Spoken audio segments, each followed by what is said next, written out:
iblis. Karena yang berhak disembah itu hanya Tuhannya Yesus. Oh, ini kok ada yang memerintahkan menyembah Yesus? Sudah iblis itu. Mengajarkan menyembah selain kepada Tuhannya Abraham, itu sudah iblis.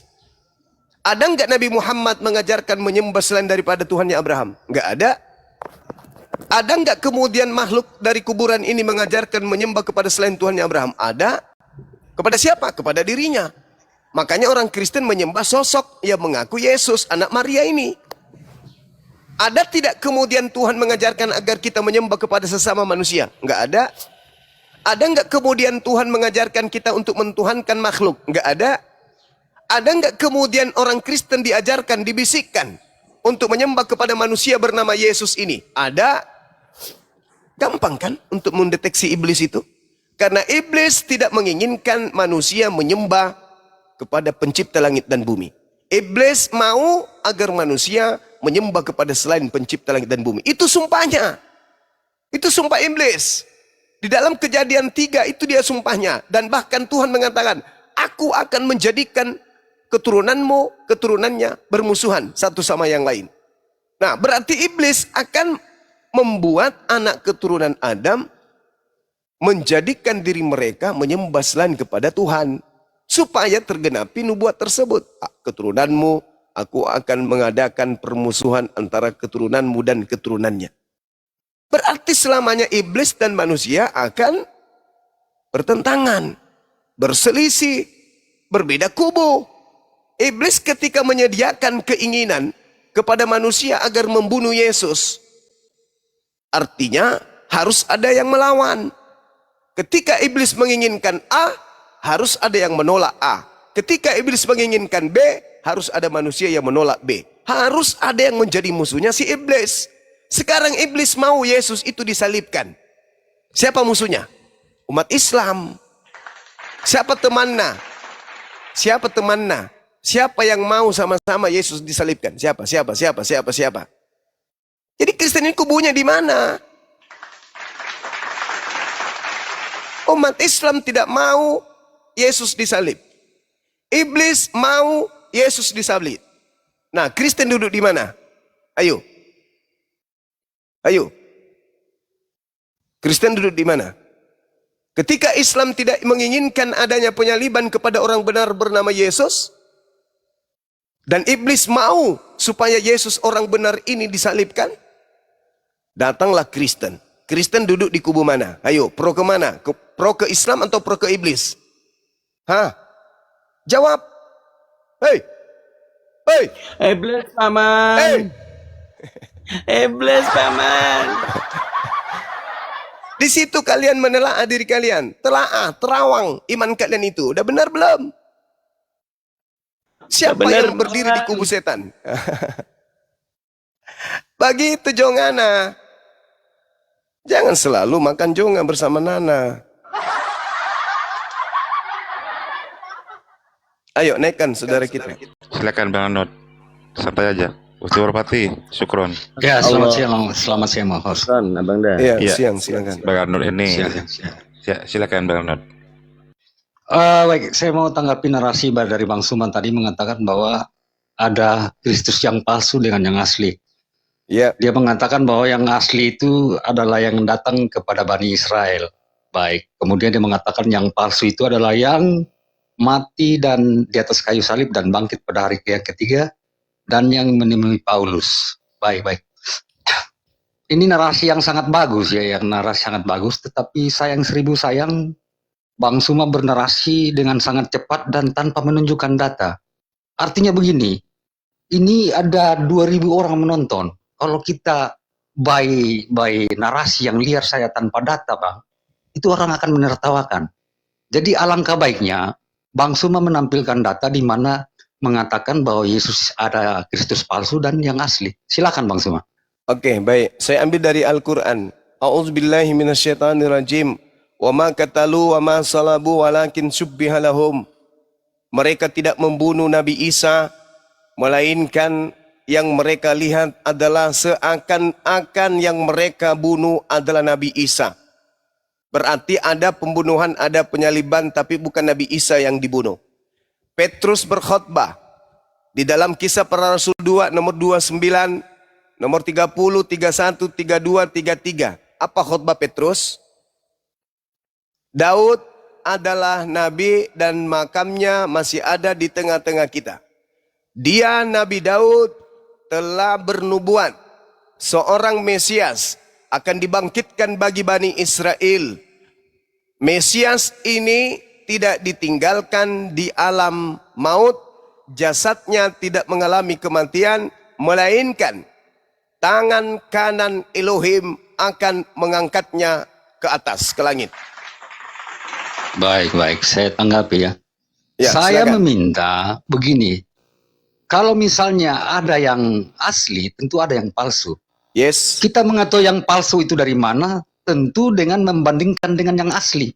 Oke. Ya kan begitu logikanya. Nah sekarang saya mau minta supaya Bang Zuma tunjukkan data yang mengatakan bahwa ada Yesus yang palsu, Kristus yang palsu. Kemudian Anda menunjukkan juga yang asli. Oh, karena ciri-cirinya dari yang asli itu berbeda, makanya saya katakan yang palsu. Kan logikanya begitu. Supaya kita 2.000 orang penonton ini dapat poin ini, Bang. Baik. Kalau kita cuma mau bernarasi, ya semua Baik. juga bisa. Kita masuk di warung kopi bernarasi, selesai, Pak. Silakan tunjukkan, Bang. Baik. Saya ambil dari Bible. Tadi dari Al-Quran, sekarang dari Bible. Tolong penuhi keinginan saya, yaitu ingin berdialog dengan saudara Kristen yang menggunakan akal logika. Dengarkan dalilnya. Matius 24, kalau ada Bible silakan dibuka. Kita baca satu halaman. Baik, saya nanti. buka, Bang. Oke, baik. Ketika orang Yahudi dalam hal ini murid Yesus datang kepada Yesus, berkata kepada Yesus di data nomor 3-nya, "Guru, apa tanda kedatanganmu?" Guru, apa tanda kedatanganmu dan apa tanda kesudahan dunia ini? Yesus merangkum dua pertanyaan ini sekaligus dijawab dengan narasi yang sangat luar biasa. Apa kata Yesus sebelum menjawab di awalinya? Waspadalah supaya jangan ada orang yang menyesatkan kamu. Sebab banyak orang yang akan datang dengan memakai namaku. Ilustrasi sederhana, ketika ditanya, Yesus, apa tanda kedatanganmu? Oke, tanda kedatanganku adalah akan nampak aku di tengah langit berupa anak manusia, matahari menjadi gelap, bulan tak bercahaya, bintang berjatuhan, kuasa langit berguncang, akan nampak anak manusia di tengah langit, manusia semua akan meratap, manusia semua akan memandang. Matius 24, nomor 27, 28, 29, 30, 31, sampai pada sangkakala ditiupkan. Itu tanda ketika aku yang datang. Nah, masuk ke pertanyaan tadi, kata Yesus, jadi waspadalah kepada penyesat yang datang kepadamu dengan memakai namaku dan berkata akulah Mesias. Waktunya sudah dekat, jangan kamu percaya. Itu kata Yesus. Kenapa bisa demikian? Yesus sebutkan di data 23. Jadi apabila ada orang berkata, ada Yesus di sini, ada Yesus di sana, jangan kamu percaya, sebab Yesus palsu dan nabi-nabi palsu akan muncul. Mereka akan mengadakan tanda-tanda yang dahsyat dan mujizat-mujizat, sekiranya mungkin mereka menyesatkan orang-orang pilihan. Camkanlah, aku telah mengatakannya terlebih dahulu kepadamu. Jadi apabila ada orang berkata kepadamu, lihat ada Yesus di padang gurun, jangan kamu pergi ke situ. Atau lihat ada Yesus di dalam bilik, jangan kamu percaya. Sekarang pertanyaannya, oknum-oknum pendiri Kristen atau tokoh-tokoh Kristen awal mula, apakah ketika mereka mengaku bertemu dengan Mesias, di situ sudah ada tanda-tanda bahwa yang datang itu adalah Yesus? Ingat, Yesus ditanya, tanda-tanda kedatanganku adalah matahari menjadi gelap, bulan tak bercahaya, bintang berjatuhan, kuasa langit berguncang, malaikat meniup trompet. Nah, sekarang permasalahannya, Paulus mengaku bertemu dengan yang bernama Yesus. Ananias mengaku bertemu yang namanya Yesus. Penulis kitab Wahyu mengaku bertemu dengan Yesus. Kristen-Kristen mengaku bertemu dengan Yesus. Para murtadin mengaku bertemu dengan Yesus. nasihat Yesusnya, apabila ada orang mengaku bertemu dengan aku, kata Yesusnya apa?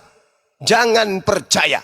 Pertanyaan saya kepada saudara, Yesus sudah datang kan kepada Paulus kan, kepada Kristen kan, ada nggak tanda-tanda kedatangan Yesus yang asli di situ?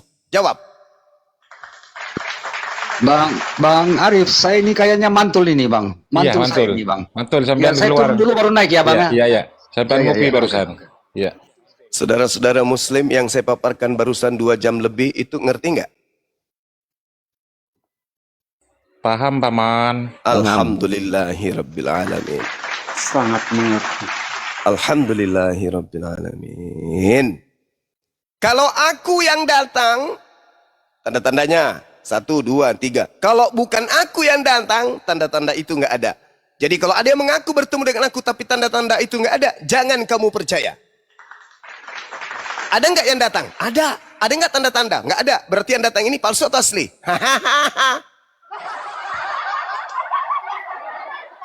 Silakan naik lagi kembali bang. Ingat, saya cinta, saya rindu, saya pingin hasrat saya terpenuhi berdiskusi dengan orang Kristen yang berakal sehat. Silakan.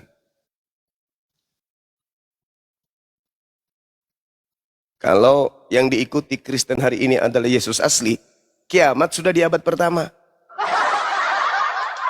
Karena kalau dia yang datang dibarengi dengan tanda kiamat. Silakan saudara Andi Kambau. Bagaimana menurut saudara? Silakan ditanggapi.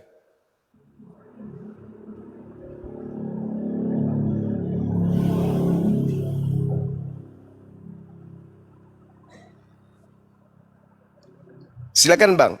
Kalau yang asli datang tanda-tandanya, kalau yang palsu datang tidak ada tanda-tanda itu. Pertanyaan saya, Siap, Bang. apakah ketika Paulus in the gang dan Kristen-Kristen mengaku bertemu dengan Yesus, apakah tanda-tanda kedatangan Yesus asli ada pada mereka? Silakan.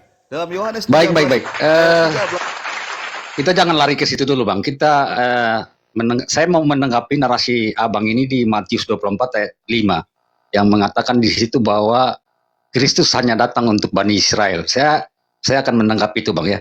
Jadi perikopnya di sini adalah permulaan penderitaan. Baik, saya akan menjawab itu. Kita akan coba membaca dari ayat 4.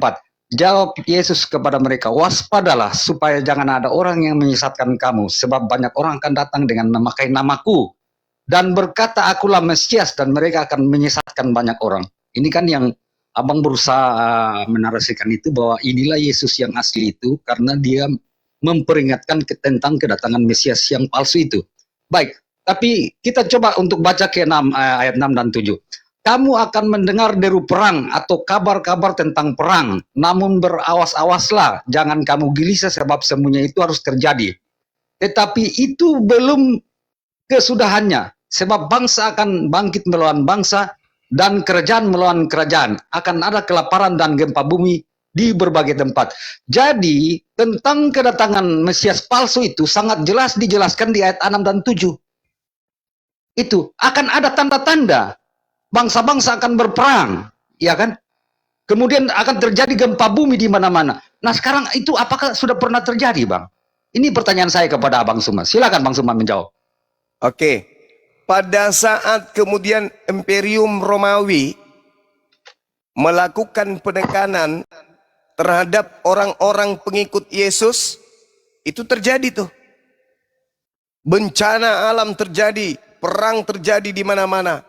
Murid-murid Yesus dikebiri, murid-murid Yesus itu ditangkap, dibunuh dan seterusnya.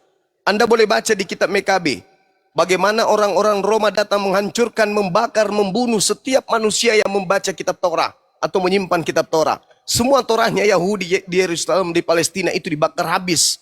Itu peperangan terjadi. Terjadi pada masa itu. Bahkan Paulus sendiri mengakui menganiaya. Baik laki maupun perempuan, pengikut Yesus itu dihabisin sama dia. Itu terjadi. Jadi tidak ada yang tidak terjadi.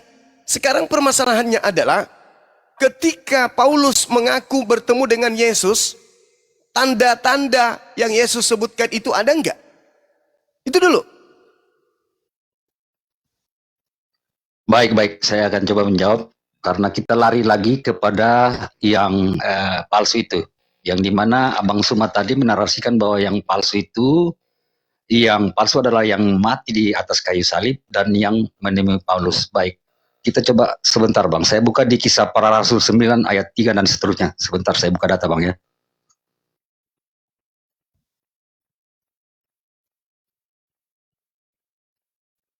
Baik, iya, sebentar Bang ya, saya bacakan sini di Kisah Para Rasul 3 dan seterusnya. Baik, baik saya akan membacakan.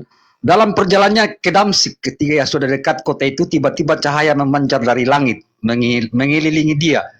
Ia rebah ke tanah dan mendengar, dan kedengaranlah olehnya suatu suara yang berkata kepadanya, Saulus, Saulus, mengapa engkau menganiaya aku?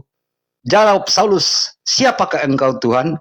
Katanya, akulah Yesus yang kau aniaya itu.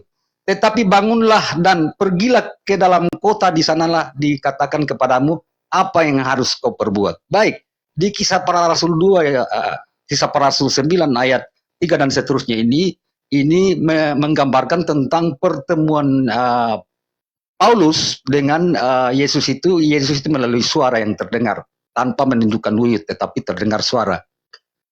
Yang saya mau tanya di sini, dasar apa Bang Suma mengatakan bahwa yang bertemu dengan Paulus ini adalah yang palsu, Bang? Nah, Coba, silakan, Bang. tanda-tanda yang dimaksud Yesus ada nggak ketika Paulus itu mengaku bertemu Yesus? Ada nggak?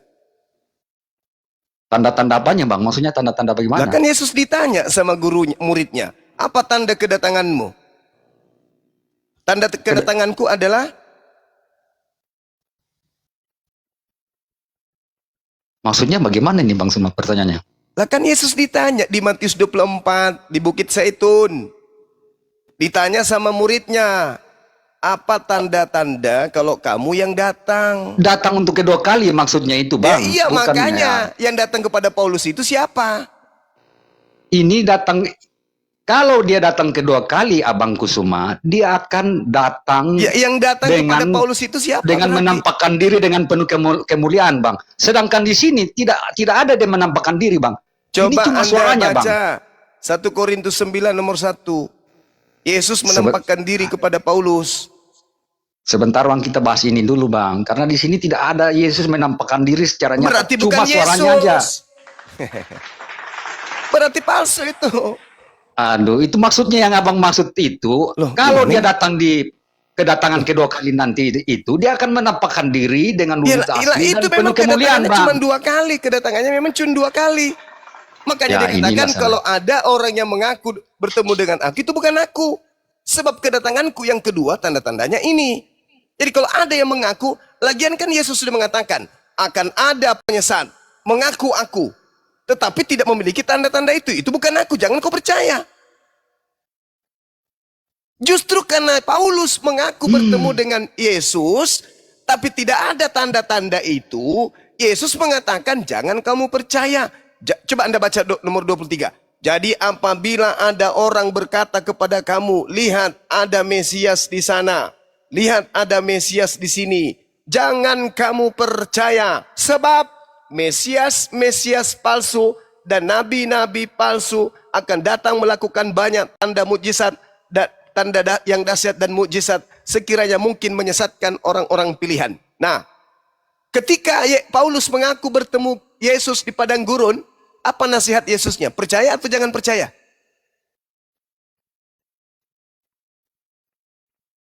Waktu datang di padang gurun, jangan percaya. Percaya atau jangan percaya? Jangan percaya. Jangan percaya. Makanya Yahudi tidak percaya Paulus. Yang percaya kepada Paulus Romawi kan? Ada nggak orang Romawi ketika di Bukit Zaitun, ketika Yesus menasihati orang-orang? Ada nggak orang Romawi di situ? Nggak ada. Maka yang tidak percaya kepada Paulus adalah mereka yang mendengarkan nasihat Yesus. Orang Romawi tidak mendengarkan karena orang Romawi bukan pengikut Yesus. Maka ketika Paulus berkoar-koar kepada Roma, hei orang Romawi, ya paman, aku bertemu dengan Tuhan kita Yesus loh. Masa? Di mana? Ketika aku ke Damsyik loh. Wow, apakah luar biasa? Iya, begini. Akhirnya Roma percaya kepada Paulus, dijadikanlah dia rasul. Ajarannya Katolik. Lahirlah kalian Kristen. Oke, saya jawab ya Bang. Oke, Saya jawab ya. Nah, ayat yang Anda bawakan tadi Bang Suma, itu adalah kedatangan Yesus untuk kedua kali pada saat dia menghakimi kita dengan berbagai tanda yang tadi disebut. Sebentar dulu Bang, sedangkan di sini bukan kedatangan Yesus kedua kali, dia tidak menampakkan tubuh Yesus kemuliaannya minta Bang. percaya Dia atau jangan hanya percaya? berupa suara Bang. Artinya dia bukan datang untuk kedua kali, dia Lah, cuma berarti berupa bukan suara dia Bang. yang datang, berarti bukan dia. Kalau Gimana Anda ya? mengatakan itu bukan yang datang kedua, berarti itu bukan dia. Kan sudah jelas itu. Kalau ada Bukan, orang yang maksudnya yang- berkata, Ya, sini. ada Mesias di sana, ada Mesias di sini, jangan kau percaya. Karena kalau aku yang datang, tanda-tanda ini akan mengikuti aku. Ada nggak tanda-tanda itu kepada Paulus ketika dia mengaku bertemu sosok Yesus? Nggak ada. Apa kata Yesus? Jangan kau percaya. Oke. Di mana ayat yang mengatakan bahwa di bertemu dengan Paulus ini, di situ adalah tanda-tanda kedatangan, bukan tanda-tanda kedatangan dua kali coba. Nah, Ya, jelas yang sekarang Anda ada nggak bacakan tadi matahari? itu begini, Bang. Yang Anda bacakan tadi itu adalah tanda-tanda pada akhir zaman nanti, Bang. Sedangkan di sini dia tidak karena menampakkan tubuh itu. kemuliaannya. Astagfirullahaladzim. Justru karena itu kedatangan Yesus yang asli adalah pembawa keadaan bumi berakhir. Karena yang datang kepada Paulus bukan Yesus yang asli, maka tidak berakhir. Harusnya kalau yang datang asli kepada Paulus, kiamat sudah terjadi abad pertama. Tapi karena yang datang itu palsu, ya tidak kiamat. Namanya juga palsu yang datang. Gimana sih? Ya oke lah Bang. Saya terima juga itu asumsi Anda. Nah iya. Ya, oke, itu. Bang. Saya Makanya lebih dikatakan banyak belajar di lagi, Data ya. 65. Sebab mereka akan menyesatkan banyak orang. Orang yang banyak yang disesatkan Yesus palsu itu disebut Kristen. Itulah dia. Oke. Dengan Abang Titan lagi. Ya oke lah, saya akan banyak belajar lagi Bang Suma. Silakan Ya, dengan Bang silakan. Titan. Oh, Bang Titan yang Silakan naik atas saudara. ya. Terima kasih. Ya, begini. Yes. Oke, silakan ya. Ya, selamat siang ya semuanya teman-teman ya. Jadi begini, Juma. Jadi ketika Paulus itu bukan datang Yesus, itu suara. Maka itu berarti Yesus palsu berkata, kan? Ya, sebentar. Berarti palsu. Baca Yohanes 10 ayat 27. Sebentar, baca Yohanes 10 ayat 27. Baca dulu. Yohanes 10 ayat 27. Baca. Coba baca Apa Yohanes 10 ayat hubungannya 27. coba? Apa hubungannya? Domba-dombaku mengenal suaraku. Perhatikan. Domba-dombaku mengenal suaraku. Mereka Betul. mengikuti aku. Paulus, sebentar. Mereka mengikuti aku. Aduh. Mereka mengikuti sebentar. aku. Paulus. Bisa Iya, nggak diam kan? dulu. Paulus mendengar suara Yesus. Dia John. mengenal. Paham tidak? Enggak Bedakan ada datang hubungannya dengan itu, mengenal. Cak Ayu. Hei, Nah, di Cak sinilah Ayu. Juma tidak Tidak mengerti, ada tidak hubungannya. paham. Baca Yohanes 10 itu inilah kan saya dijelaskan tadi. hafal kalau itu. Oke, saya baca. Domba-dombaku, Oke. domba-dombaku mengenal suaraku. Mendengar suaraku dan mengikuti aku. Oke? Betul. Sekarang ketika Mengenal. Yesus mengajarkan bersunat, Paulus mengajarkan Jangan apa? lari-lari inilah. Saya nggak bisa lagi. Jangan lari-lari. Jangan lari-lari. Inilah Juma ya komal Islam. Hei, saudara, Kalau diskusi di situ lari-lari topiknya. dengar Kita topiknya dulu Yohanes pertama. 10 fokus. nomor Beginilah kualitas 27, Juma ya. 28, 29, 30, 31, 32, 34, endingnya di 36 itu tidak sedang menyatakan kalau muridnya Ya, itu tangan yang menghadapi mendengarkan Juma, dia di lari padang topiknya, gurun. tenang. Lul, Beginilah kualitas Juma ya. Lul. Kita nggak fokus ke topik. lul, Inilah si Juma tidak. lul. Haji. Ini berbicara mengenai tanda-tanda Gantian, kedatangan, gantian. Lul. Itu Kamu tanda-tanda gantian diskusi. kedatangan, bukan berbicara mengenai mendengarkan suaraku. Sekarang, apakah betul begitu polanya? Tidak. Di Yohanes 10 itu tidak berbicara mengenai suara didengar. Kalau yang mendengarkan suaraku adalah muridku, yang tidak mendengar suaraku adalah bukan muridku. Bukan itu polanya, kucelo. Pendeta bayaran. Bang Titan, ketawa aja sama Juma mah. Percuma, capek. Mendingan ketawa sama Juma. Bukannya malah melawan, membantah narasi, malah mau ketawa. Mendingan Bang Anod aja, Bang Anod. Aduh.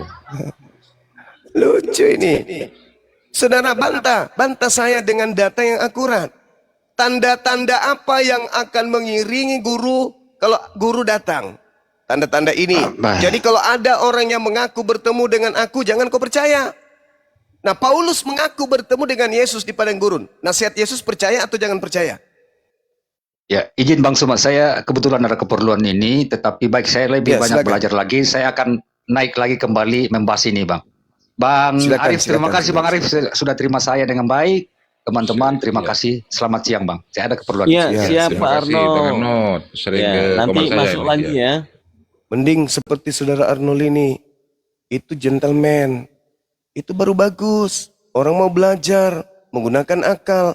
Pada saat ada materi keimanan, kepercayaan, keyakinan, terbantahkan dengan dalil, maka jangan lebih mengedepankan keyakinan. Karena sudah dibantah oleh dalil. Maka harus mundur selangkah dua langkah untuk belajar lagi. Itu baru laki-laki namanya. Ini ngotot. Baca Yohanes 10:7. Hei, jangan ku ajarin saya.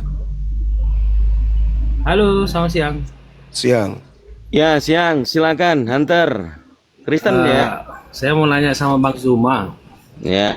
Tuan John naik, Tuan John. Tuan John. Kenapa Polisi, kalian Gereja Islam Malaysia. menuhankan Muhammad? Aduh, nggak ada data. Hah? Sakit ente. Enggak. Kenapa Sakit. kalian memanggil dia Rob? Di mana umat Islam memanggil Nabi Muhammad dengan panggilan Rob? Oh, kamu menistakan agama kamu ya Al-Quran, Zuma. Di mana? Coba. Coba Wah, tunjukkan dalilnya. ini bahaya Umat Islam nih, Zuma memanggil ini. Nabi Muhammad Rob. Ayo. Rob, Di mana itu? ngerti Gimana nggak ter- definisi Rob? Kalau Enggak bahasa usah. Indonesia? Langsung dalil. Coba. Di mana tertulis di Al-Quran Nabi Muhammad dipanggil Rob? Di mana? Nggak, kamu pendusta Zuma. Pengikut Paulus, Kamu tidak penyembah bisa, makhluk kuburan ya tidak bisa gini. menjawab. Penyembah makhluk kuburan ya gini. Kalau saya katakan kepada saudara Saya yang bertanya, mengajarkan kemudian menyembah kalian Yesus itu menuhankan adalah Muhammad iblis, yang di itu kuburan? betul. Tapi kalau Anda menuduh kami menyembah umat Islam, apa menyembah Nabi Muhammad? Dalilnya mana? Nah, inilah artinya apa yang disampaikan Al-Qur'an itu betul. Wa ikhwanuhum wa yumutunahum fil ghayyi tsumma la yuksirun. Orang kafir itu saudaranya setan. Dia orang kafir ini membantu setan di dalam setan misinya menyesatkan manusia. Kalian orang-orang kafir adalah pembantu-pembantu setan di dalam menyesatkan manusia dan mendurhakai Tuhan. Itu buktinya. Kamu datang membawa data umat Islam menyembah kepada Nabi Muhammad. Mana dalil? Nggak ada. Berarti kau sudah membantu setan untuk membuat kemudian umat Islam itu ragu terhadap keyakinannya. Karena Anda membawa data yang tak ada. Kalau saya mengatakan yang mencontoh pertama kali menyembah Yesus itu adalah penyembah matahari, penyembah api, itu betul dalilnya ada di kitabmu. Tapi kalau Anda mengatakan Nabi Muhammad disembah, mana dalilnya? Nggak ada. Berarti Anda adalah prajurit setan yang ingin menyelamatkan yang ingin membantu setan di dalam menyesatkan manusia. Al-Quran saya betul itu. Saudara-saudara setan adalah orang kafir. Orang kafir ini membantu setan agar manusia durhaka kepada Tuhannya. Nah, ini yang kalian lakukan. Kalau yang saya lakukan, mengajak kalian berhenti menyembah kepada yang bukan Tuhan. Kalau kalian malah mengajak kita menyembah kepada yang bukan Tuhan. Kalau saya melarang kalian. Itulah bukti. Siapa penganut kasih? Kasih itu menyelamatkan orang dari kesesatan. Kalian malah menjerumuskan manusia ke dalam kesesatan. Menuduh kami menyembah Nabi Muhammad. Dalilnya nggak ada, prakteknya nggak ada. Saya menuduh kalian menyembah kepada makhluk. Teori prakteknya ada, tapi kalian nggak berasa. Harusnya kalian bersyukur. Ada yang menyadarkan kalian menyembah kepada si palsu. Parah ini orang ini.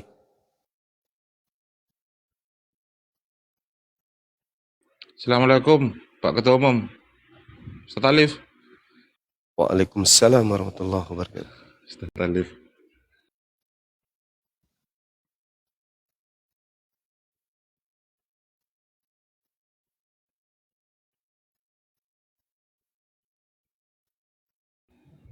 Ya, disapa dulu.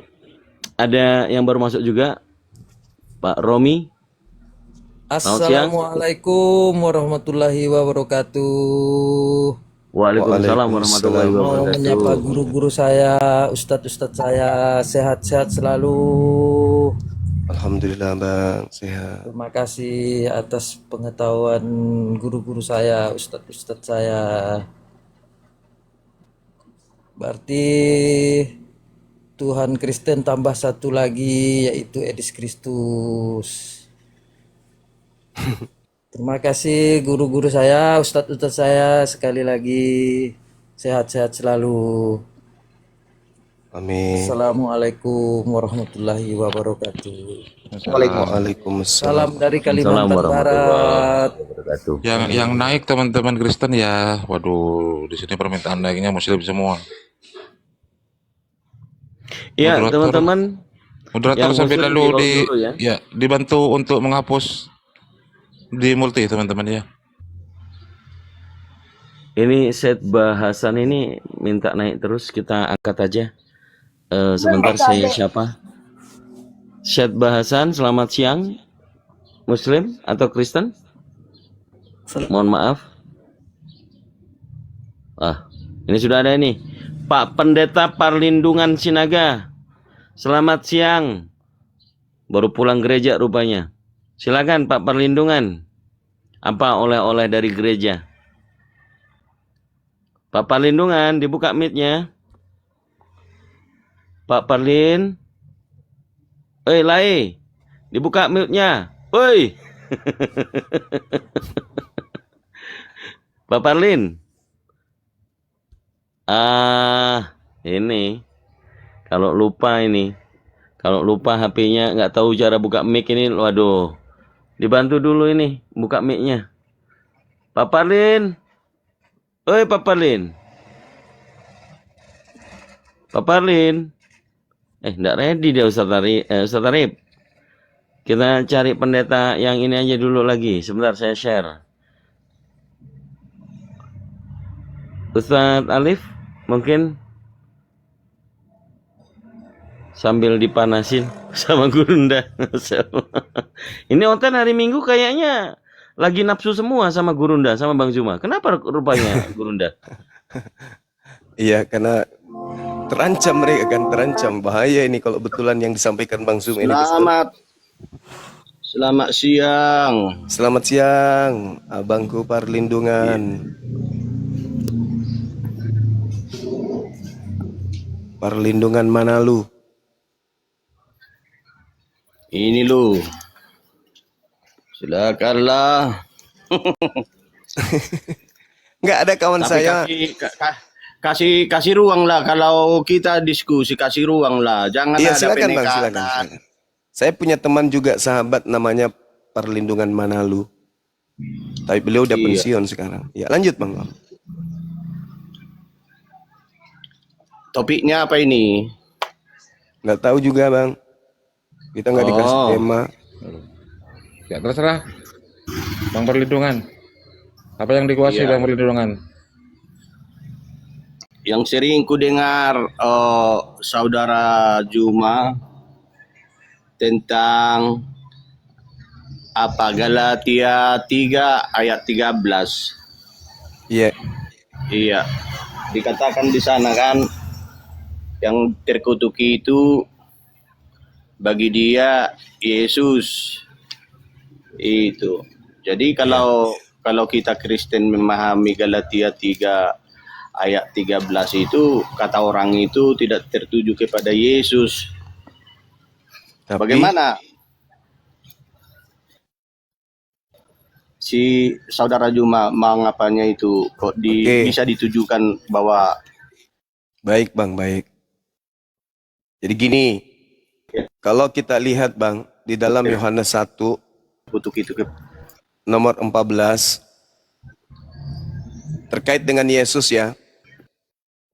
Di situ diceritakan di dalam kitab saudara, firman itu yang adalah Yesus telah teraplikasi, benar-benar terrealisasi, terbukti menjadi manusia dan diam di antara manusia, dan manusia telah melihat kemuliaannya, yaitu kemuliaan yang diberikan Tuhannya sebagai hamba atau anak tunggal Tuhan, penuh kasih dan kebenaran.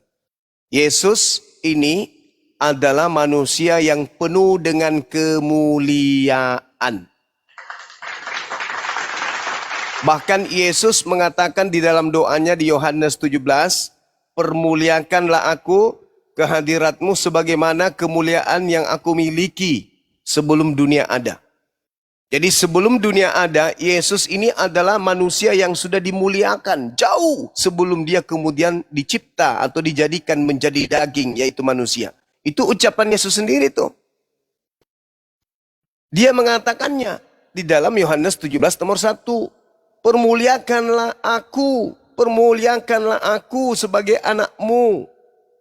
Jadi Yesus itu manusia mulia.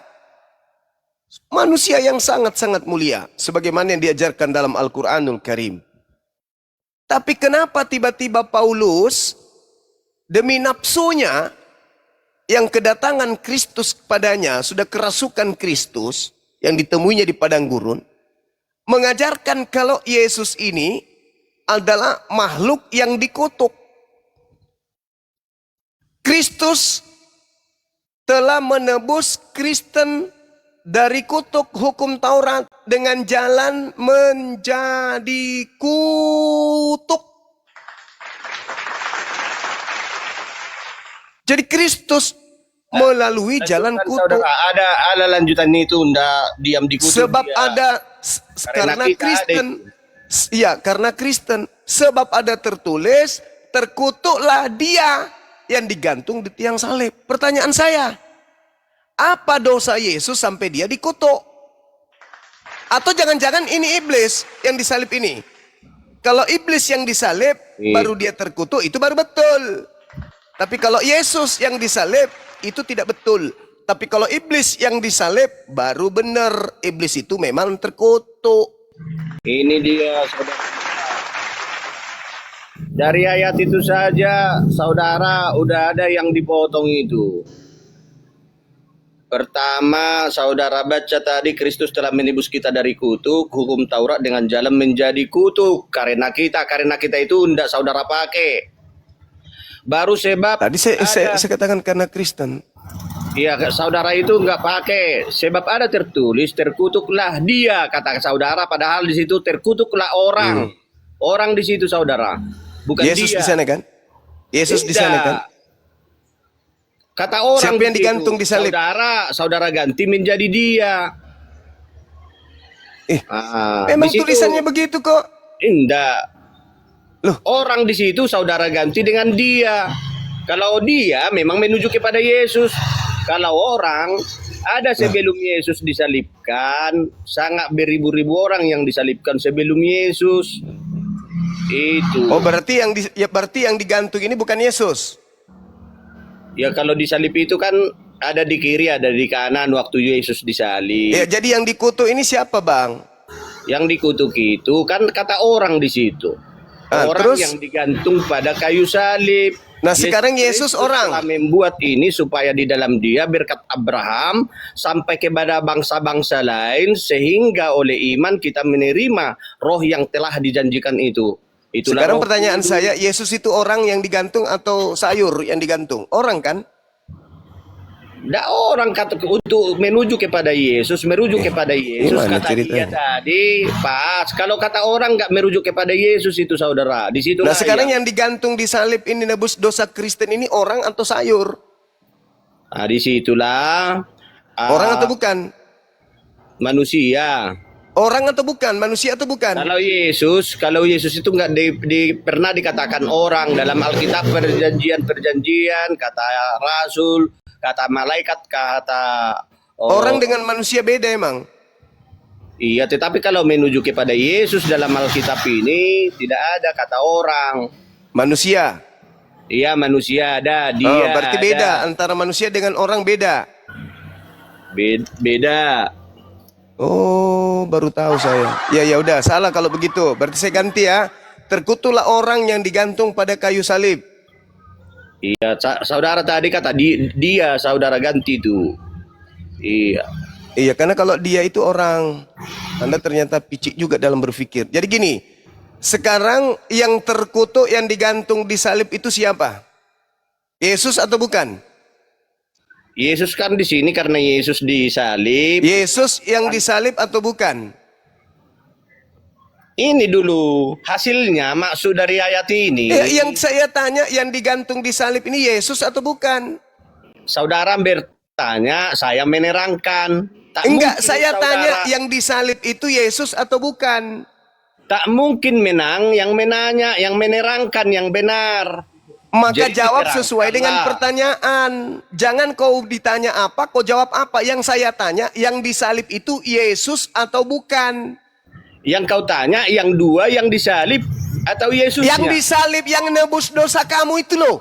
Yesus, benar. Kalau Orang menebus dosa Yesus kan, nah, saya, gitu dong. Yesus. Berarti yang dikutus siapa?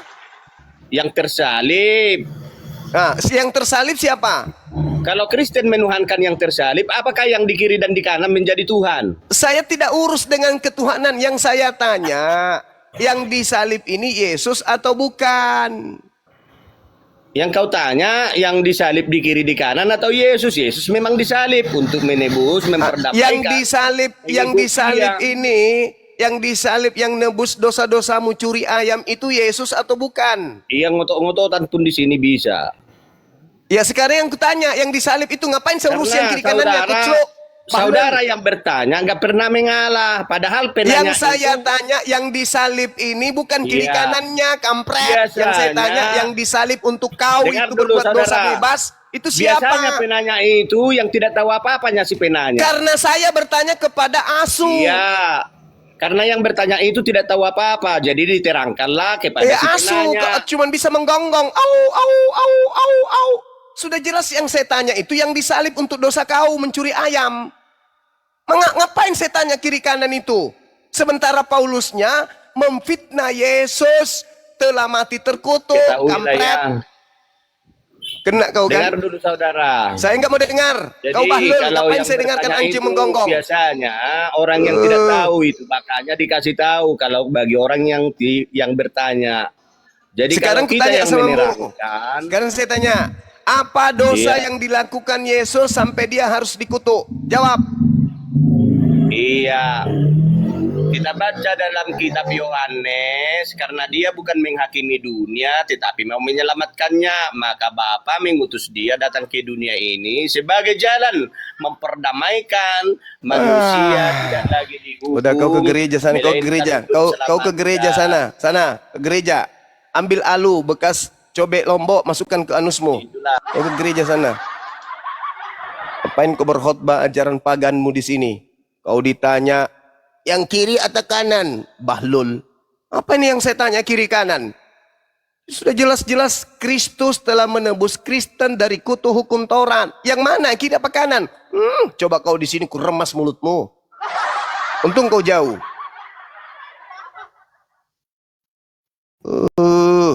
Yang disalib yang mana? Yang pakai sempak warna pink atau ungu? Tanya lagi gitu. Yang pakai sendal swallow atau bukan? Yang gondrong atau yang botak? Tanya sekalian. Dasar bahlul. Sudah Galatia dibaca. Berarti kalau Galatia dibaca itu berarti kita sedang membaca terkait dengan Paulus. Yang diajarin di situ Yesus, bukan yang kiri kanannya.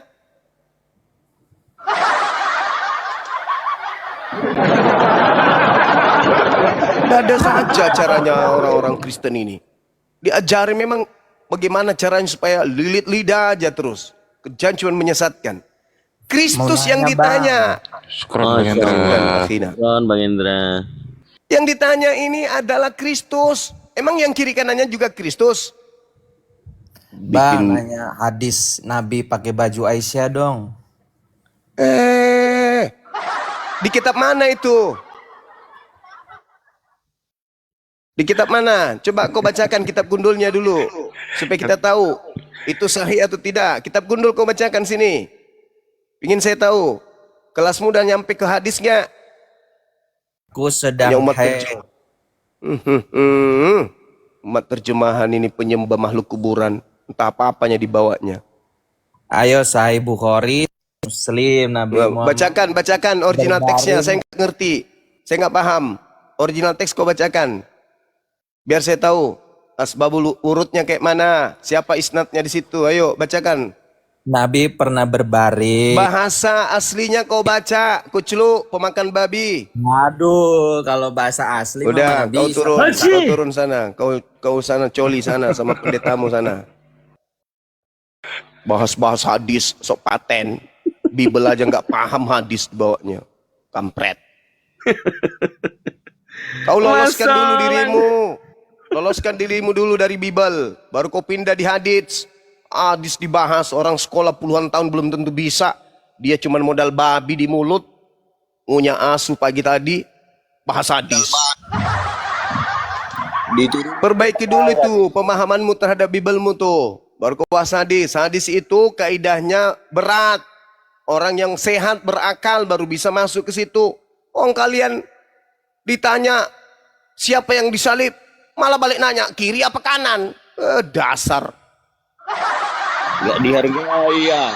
Tidak ada penghargaan bagi orang yang tidak menghargai ilmu. Kalau Anda berdiskusi itu cakupannya ilmu, bukan blow on. Anda tahu sebenarnya yang kutanya itu Kristus, tapi karena Anda belepotan nggak bisa menjawab, larinya kemana-mana. Saya sekarang mewakili diri saya sebagai orang bahlul. Yang sudah digedekan ini yang boleh berbicara. Udah, diam dulu. Palin. Diam dulu, ini yang sudah ada dibesarkan Ilmu di nggak atas. ada kau makan sabuk kelapa kurangi itu. Tempurung kelapa tua aja terus kau makan pakai bubur kurangi. Manusia lagi saudara. Diam. Kristen. Diam. Gatal hidung saya gitu ya, mohon maaf. Oke, Immanuel, Bapak silakan Pendeta. saudara Immanuel. Ya, silakan. Ya, bagaimana apa yang dibahas? Itu Bang, yang tadi katanya Galatia 3 nomor 13 tuh. Kalau anak Maria mustahil dikutuk, tapi kalau setan sudah pasti dikutuk, itu pasti tuh. Sekarang menurut saudara yang dikutuk di tiang salib ini siapa? Yesus. Kalau menurut yang saya pelajari dan saya mendalami, itu sebenarnya dia menyampaikan hal itu oleh karena dosa kita manusia. Ya, itu ilmu dari mana Bang? Ya, karena saya belajar Alkitab. Iya, ilmunya dari mana? Sejauh Anda mempelajari Bible, dari mana ilmunya bahwasanya Tuhan mengutuk orang suci, orang yang dimuliakan demi menyelamatkan manusia-manusia terkutuk? Di mana dalilnya? Tuhan itu tidak dikutuk, tidak Nah, dikutuk. berarti Yesus yang dikutuk ini siapa? Juma, kau ngomong Ya. lagi baik. Gantian, sabar. Mungkin Anda harus pahami dulu ini apa konteksnya apa itu. Iya, konteksnya sederhana saja. Yesus itu dikutuk. Sekarang pertanyaan saya, adakah Tuhan mengutuk orang yang benar? Setahu saya yang dikutuk itu setan. Kalau ternyata yang dikutuk ini setan, berarti yang kalian sembah setan kan? Benar nggak? Mungkin Anda salah besar dan keliru ya. Nah, coba. Kalau begitu saya minta Kalau tolong. tidak paham Ya, tentang mungkin saya kitab nggak suci paham. Kristen, Betul. Kemungkinan saya nggak paham, betul. Jangan Nah, berasumsi. sekarang tolong ngarang. Anda buktikan ke saya bahwa Yesus ini memang layak dikutuk. Silakan. Silakan, Bang. Silakan. Silakan Anda buktikan Yesus, anak Maria, anak tirinya Yusuf ini memang layak dikutuk. Silakan. Kalau dia itu adalah 100% manusia dan 100% Allah. Enggak peduli Tidak saya, mungkin, dia 100% manusia, tidak 100% mungkin. agar-agar, saya enggak peduli. Yang saya tanya, buktikan kepada kami di sini, kalau Yesus anak Maria, manusia mulia, yang dikasihi oleh Elohim ini, memang layak dikutuk demi pelaku-pelaku dosa Kristen. Silakan. Aduh. Kok Nggak jadi susah? nyambung ya. Ya kok nggak nyambung? Kan Anda mengimani Yesus anak Maria yang dikutuk di tiang salib. Nah, sekarang apa alasannya dia dikutuk? Apakah pantas dia dikutuk? Apakah dia memenuhi syarat untuk dikutuk? Baik menurut Tuhan maupun menurut akal sehat. Buktikan aja. Kalau setan yang dikutuk, ya memang memenuhi syarat. Kalau penyesat yang dikutuk, memang memenuhi syarat. Dan sebelum dia disalib, dia mengatakan, akulah dia. Yesus berkata, penyesat itu mengaku, akulah dia. Kalau akulah dia yang disalib dan adalah orang yang dikutuk, wajar. Tapi kalau Anda memaksakan itu adalah Yesus, tunggu dulu. Buktikan dulu. Apa dasar Anda mengatakan bahwa yang disalib itu adalah manusia suci? Manusia mulia. Manusia yang dikasihi. Apa alasannya? Waduh, kenapa guru saya di sini dimarah lagi nanti saya ini. Assalamualaikum. Assalamualaikum, Prof. Sanihu.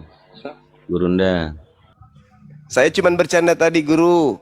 Nggak marah-marah, cuma bercanda aja pun. Oh, Pak Lamsed ini. Beliau guru saya. Oh, Profesor Sanihu Profesor Munir. Nih beliau kita pelajari. Beliau banyak. adalah pakar teologi, ya, sepuhnya Iksemoko Ginta aja muridnya. Beliau bersama dengan pendiri FMA Tauhid, Ayah Sofia. Beliau yang pertama dari Islam yang sampai ke Filipina berdebat dengan Oten. Beliau guru saya. Sehat, Gurunda? Alhamdulillah sehat. Masya Allah. Saya lagi di Manila. Ada urusan keluar. Saya teringat Ya. siapa itu yang menuntut Bang Zuma untuk debat di Manila. RK, roh kejahatan, roh kegelapan. Iya, Gurunda. Dalam rangka apa, Guru? Oh, saya jalan-jalan saja. Allahu Akbar, Masya Allah. Iya betul, beliau adalah guru kita, Sanihu Munir. Doakan beliau sehat panjang umur, Masya Allah. Saya mengurus kerjasama antar perguruan tinggi. Allahu Akbar. Kiranya ini, Gurunda, sukses. Insya Allah. Amin. Apa yang dibahas lagi ini? Tadi ada materi terkait dengan Yesus palsu, Gurunda. Mesias palsu.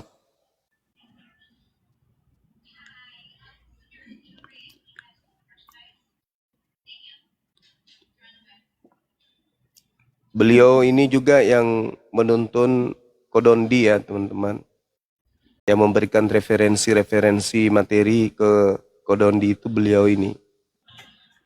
Jadi materi dari Kodondi dengan seperangkat buku-buku, kitab-kitab beliau itu dari beliau materinya. Jadi susah Kodondi itu digoyangkan oleh apologet Kristen. Karena beliau sudah mendapatkan referensi yang kuat dari beliau. Pak Jiferi, aduh. Ada Pak Jiferi dia di bawah. Syukron Pak Jiferi. Allahu Akbar. Masya Allah. Subhanallah. Aduh. Pak Lagi Jiferi. membahas apa ini? Kang Denny juga kirim paus, Masya Allah. Assalamualaikum warahmatullahi wabarakatuh. Beliau Sogo itu mau dicarikan bini keempat katanya. Waalaikumsalam Ustaz Alif. Waalaikumsalam warahmatullahi wabarakatuh, Ustaz Alif. Waalaikumsalam. Pak Ketua Umum Apologet Islam Kira-kira Indonesia. apa yang topik ini? Mengenai Mesias palsu, Gurunda. Oh, Mesias palsu. Iya. Kesimpulan yang diambil apa? Yang mereka sembah selama ini adalah Mesias palsu. Karena dalam Al-Quran pun ditanya oleh Allah, apakah kamu yang mengajarkan mereka menyembahmu? Kata Nabi Isa, enggak, bukan aku. Berarti yang mereka sembah bukan Nabi Isa. Makanya di dalam Matius 7 mereka diusir. Iya. Silakan Gurunda, mungkin mau ditambahin materinya. Ya, jadi Mesias itu kan kalau kita di Islam itu Al-Masih atau Masaha. Iya.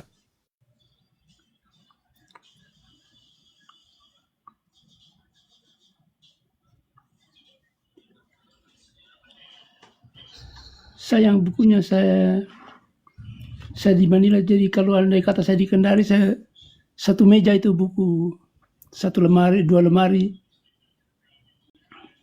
Iya, betul. Bang Zuma, Gurunda, Jadi kok jadi saya yang Mesias terharu atau ini, Mesias Gurunda. atau Kristus, Ya, beliau memang ini terkadang ini data-data beliau itu di memori berserak karena ilmunya kan. Berserak, iya. Kadang beliau lupa, kadang beliau masih ingat. Banyak di YouTube materi-materi beliau, diskusi beliau ini. Saya banyak materi dari beliau juga. Masya Allah, betul. Saya juga ada download e-book yang dikompilasi oleh Pak Dinono. Di situ salah satu karyanya beliau sudah saya baca semua, Gurunda. Masya Allah. Jadi saya terharu karena ini gurunya guru saya, otomatis kami sebutnya kakek guru gitu. Boleh ya Bang Zuma ya? Iya, betul.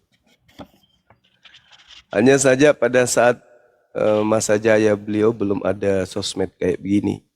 Dia bayangkan sampai ke Manila berdebat hanya untuk berdebat saja. Masya Allah.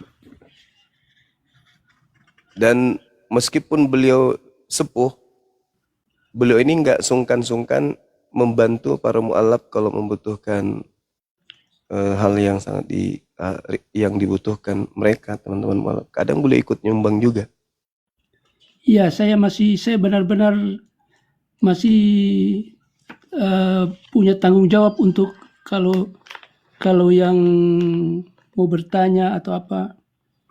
Jadi saya berikan untuk sekarang ini, saya berikan tentang Mesias. Ya. Mesias anak Allah.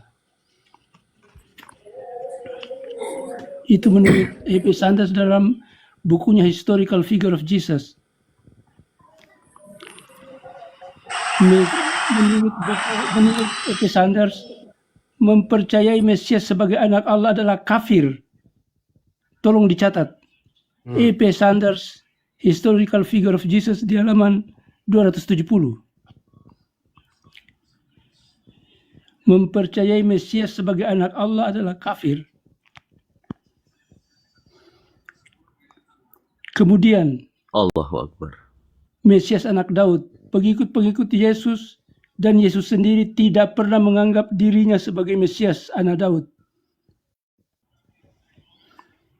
Itu menurut Frederickson dalam bukunya Jesus of Nazareth halaman 257. Kemudian lagi, Mesias jadi Tuhan. Gentiles atau para penyembah berhala merubah Mesias Yesus jadi Tuhan oleh A.N. Wilson dalam Jesus Alive halaman 19. Kemudian menurut Beigen, menurut Yesus Mesias adalah Tuhan atau anak Tuhan. Menurut Yesus ini ya, bahwa Mesias anak Tuhan atau Tuhan adalah kafir. Menurut Michael Beigen dalam bukunya The Messianic Legacy halaman 26. Kemudian Mesias sebagai nabi dalam naskah Lot Mati yang diurapi atau dilantik imam atau raja atau nabi oleh Elegard halaman 100. Mesias akan mengajarkan Taurat. Itu Mesias akan mengajarkan Taurat. Jadi kalau tidak mengajarkan Taurat itu Mesias palsu. Frederickson dalam bukunya Jesus of Nazareth halaman 123. Di dalam perjanjian lama, Mesias adalah nabi, imam, atau raja. Menurut E.P. Sanders dalam bukunya Historical Figure of Jesus di halaman 240. Raja yang akan mengusir penjajah Romawi. Jadi Mesias itu adalah raja yang akan mengusir penjajah Romawi. Nah, itulah pekerjaannya Yesus itu. Rosenberg. Kemudian Mesias itu adalah panglima perang dan penguasa yang bijak. Oleh Rosenberg dalam bukunya halaman 65. Dalam Edward Gibbon dalam The Decline and Fall of the Roman Empire halaman 265, Mesias adalah raja dan panglima perang. Jadi bukan menyerahkan dirinya untuk dipaku di apa segala macam itu cerita bohong itu. Mesias haruslah menjadi panglima perang dan penguasa yang bijak. Sehingga ketika Yesus tidak memperlihatkan ini, mereka itulah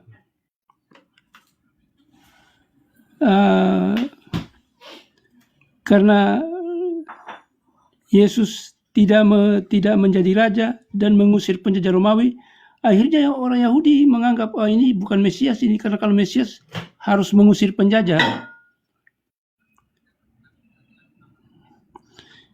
Oleh Rosenberg halaman 64. Panglima perang dan penguasa yang bijak. Raja dan panglima perang oleh Edward Gibbon. Ini Rosenberg, Edward Gibbon, jadi banyak. Jadi inilah Mesias itu raja dan panglima perang. Jadi kalau misalnya dia ada yang mati untuk menebus dosa manusia, itu Mesias. Ada yang diada-adakan itu.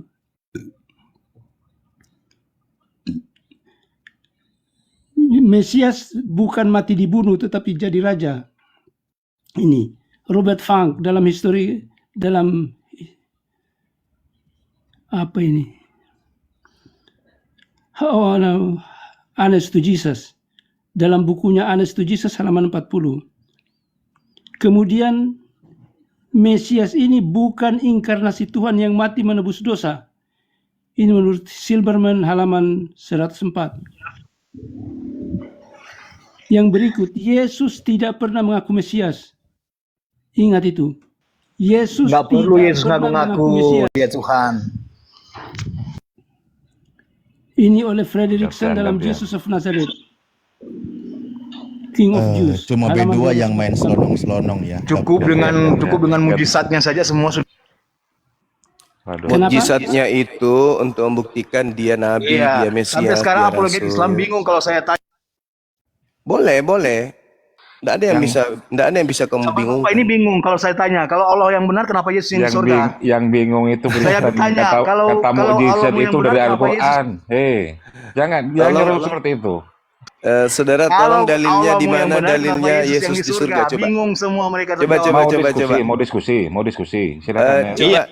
Di mana dalilnya kalau Yesus di surga? Coba buka. Coba di mana? Ayo, taruhan kita. Yesus tidak di surga, taruhan kita. Dia nyangkut di langit. Ayo.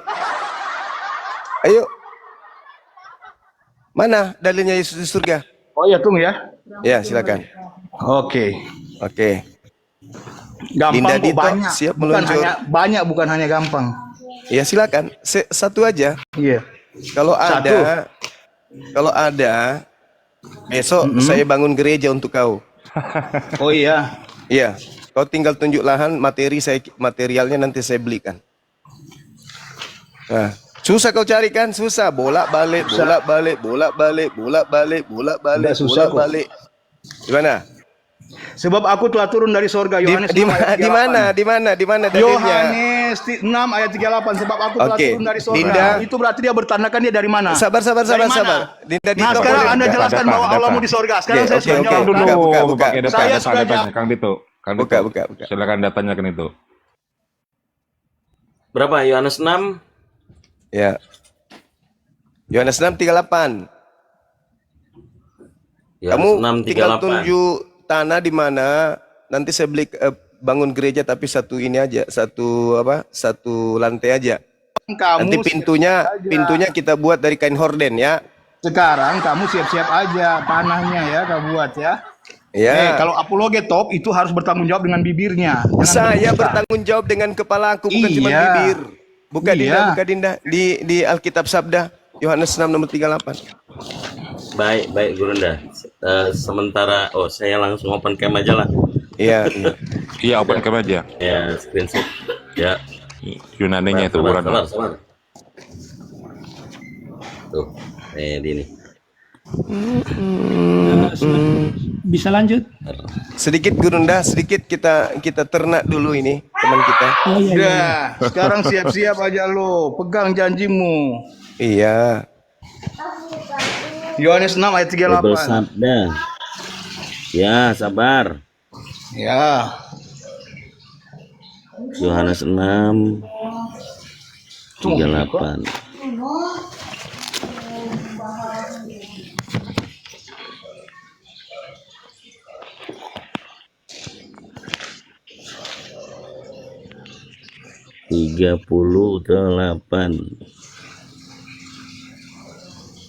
Oke, sudah ready Gurunda? Ya, mana kata surganya di situ ada? Oh, dodol lu buka apa itu dia? Ini pakai Alkitab. Kami nggak pakai itu, pakai Alkitab. Di sini surga. Ini surga. Pakai Alkitab. Mau Ini TB surga baru, nih. TB2 atau TB1 yang saya minta, bukan pakai Sabar yang dulu Kuceluk. ciptaanmu Sabar dulu. itu. Sabar dulu. Nih ya, surga ya. Kita cek di sini. Surga. Alah, lu pakai itu. Kami pakai Alkitab bukan pakai lo. Kami pakai di gereja pakai Alkitab bukan pakai yang kau buka Gurunda itu. kepental. Sudahlah. Nih. Jangan bingung. Uranos. Uranos. Jangan jadi penipu kau. Uranos. Saya lebih percaya malaikat daripada lo. Ini yang dikatakan oleh malaikat bukan daripada lo. Hah? Yohanes 6 ayat 38 itu dikatakan oleh Yohanes, oleh malaikat kepada Yohanes, bukan kepada daripada lo. Langit yang berkuba dengan semua hal yang terlihat di dalamnya. Penipu kau. Di mana? Nipu. Penipu kau. Ini Alkitab kami yang kami pakai, bukan pakai yang seperti itu. Ini original teksnya nih. Alkitab Sabda. Lo pikir itu kami punya kami itu, nah? Ini Uranos. Itu buatan kalian itu, Uranos. Ini original pakai teksnya. Alkitab kami bukan Ini original bahasanya teksnya. bahasa Yunani, bahasa Lo pikir anjing. ini, lo pikir ini Quran yang Jadi teman-teman, terjemahan LAI ini memaksakan kehendak ya. Ini dapat kita lihat. Surga yang diterjemahkan oleh LAI, original teksnya adalah Lo tahu apa? Uranos. Lo punya ijazah STTP tentang kekristenan? Nih, Atau punya Uranos. nerbit Alkitab? Mah? Nah, Lo pernah nerbit Alkitab? Malu-maluin Diam lo. dulu, Ustaz. Udahlah. Udah jelas kalian nggak punya. Ada Bukti surga bahwa di situ? Allahmu di surga. Bingung kan saya Ada. tanya? Kalau Allahmu yang benar, Nggak kenapa Yesus di ada. surga? Sekarang saya Ternyata tanya, itu kalau penipuan. Allah yang benar, kenapa Yesus di surga? Ternyata nggak ada. Ternyata itu langit. Ada, ternyata nggak ada. Nggak ada. Penipu. Kalau berbicara surga itu Kalau ada di Allahmu yang Lukas benar. 23:43, itu baru surga. Pada hari ini kamu akan bersama aku di Firdaus, itu baru surga, Paradesos. Sebab aku telah turun dari surga. Yohanes 6 ayat 38. Turun dari langit. Sementara kalian surga. apa? Mana ayat Quranmu bahwa Allahmu di surga? Hah? Enggak, Mana turun jaminan dari surga langit bagi dibilang. kalian? Mana dari jaminan langit. surga bagi kalian? Mana? Turun dari langit, bukan dari surga. Parah Minta ini. ayat Quranmu bahwa Parah. Di mana Allah di surga? Waduh, kau itu. Parah. Jadi saudara, saya minta Anda ayat tidak Quranmu bahwa Allah berhasil di surga, mana? mendapatkan gereja. Tadi saya sudah rela mau bangunkan gereja, nggak jadi. Ternyata kau cuma nipu. karena pakai Ternyata Alkitab Yesus, ciptaanmu. Karena pakai ternyata Alkitab Yesus ciptaanmu. itu bukan turun dari surga, tapi dari langit. Kalau surga dalam bahasa Yunani itu tetap aja Paradeso, menceritakan tentang sebuah alam di mana para Yesus itu adalah alam atau tempat yang bernama surga Firdaus. Itu baru surga. Para ternyata Yesus turun dari langit. Hujan dong. Ternyata hujan. Mas Solang. Udah ya kawan. Kalau yang turun dari langit ke bumi itu memang iblis. Dalam Quran ya Allah kalian sudah di surga. Diusir. Lah, nggak ada. Kok Tuhan di surga? Gimana Nggak ada. ceritanya? Surga itu alam. Sementara pencipta langit dan bumi itu tidak menempati ruang Oh dan loh, waktu. terus buat Tuhan kalian kok ini di surga? diciptakan untuk kemana? Kalau Tuhan Allah kok di kalian surga? ke neraka. Tuhan kok di surga? Alamak. Tuhan kok di surga? Gimana ceritanya? Matius ayat 4, Markus 16 ayat 19, Lukas 9 ayat 51. Semuanya dalil Yesus naik ke surga. Itu naik ke langit. Itu naik ke langit, bukan ke Allahmu surga. Itu naik ke langit, bukan naik ke surga. Bahwa Allah mau naik ke surga. Udah, turunkan aja, turunkan. Turun, Anda turun. Markus Anda 16 turun. ayat 19, Anda Lukas 9 turun ayat ke 51. Mana? gereja, telan itu, surga langit. Jangan menipu di sini, kita cukup sekali aja kita buktikan. Yohanes 3 nomor 48 itu tidak ada kemudian diceritakan 38. Yohanes 6 nomor 38 itu tidak ada bercerita Yesus turun dari surga, tapi Yesus turun dari langit. Gitu ya. Sama seperti hujan juga turun dari langit. Tidak ada masalah. Oke, dilanjut. Ini Gurunda Sadihu mungkin. Gurunda. Ya. Bagaimana?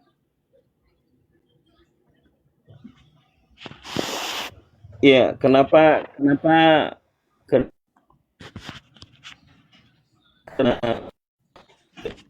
itu Putus-putus suara aja, surga Kang Dito. menurut Putus-putus, makanya begitu. putus-putus. Oh, putus-putus ya. Oke, mungkin boleh disampaikan ulang ya. Sebentar, izin Gurunda, Bang Zuma, Gurundaku. Saya bertanya karena ini fenomena yang terjadi, banyaknya orang-orang Kristen menganggap Yesus turun dari surga. Itu mohon pencerahannya Gurunda Sanihu.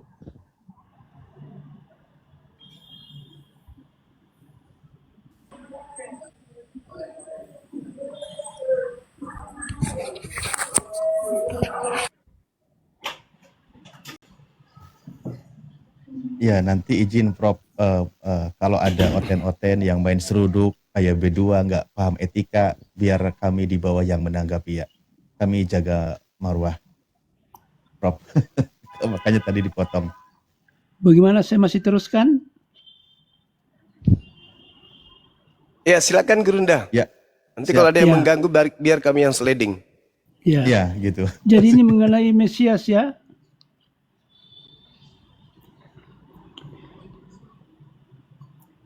Jadi seperti tadi Mesias anak Allah itu adalah kafir.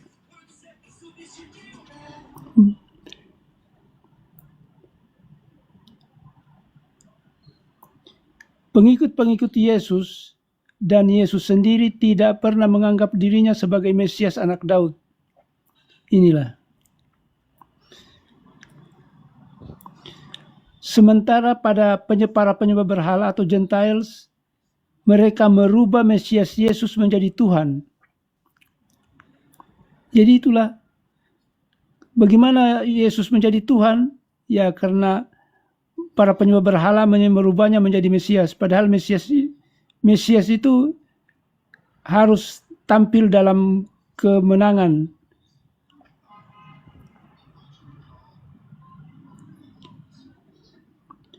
Kemudian di dalam naskah Lot Mati, Mesias itu adalah nabi.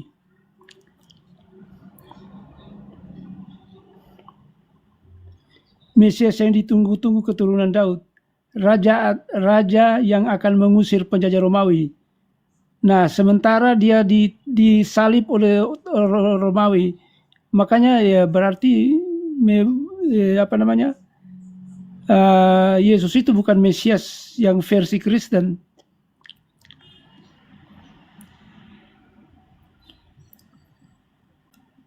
Menurut buku Rosenberg, Mesias adalah panglima perang dan penguasa yang bijak. Raja dan panglima perang menurut Edward Gibbon. Bukan mati dibunuh tetapi jadi raja. Bukan inkarnasi Tuhan yang mati menebus dosa, Silberman. Yesus tidak pernah mengaku Mesias. Ini saja. Yesus tidak pernah mengaku Mesias. Menurut Fredrickson dalam bukunya Jesus of Nazareth, King of the Jews, halaman 248. Yosefus, sejarawan, tidak mengaku Yesus Mesias atau Kristus.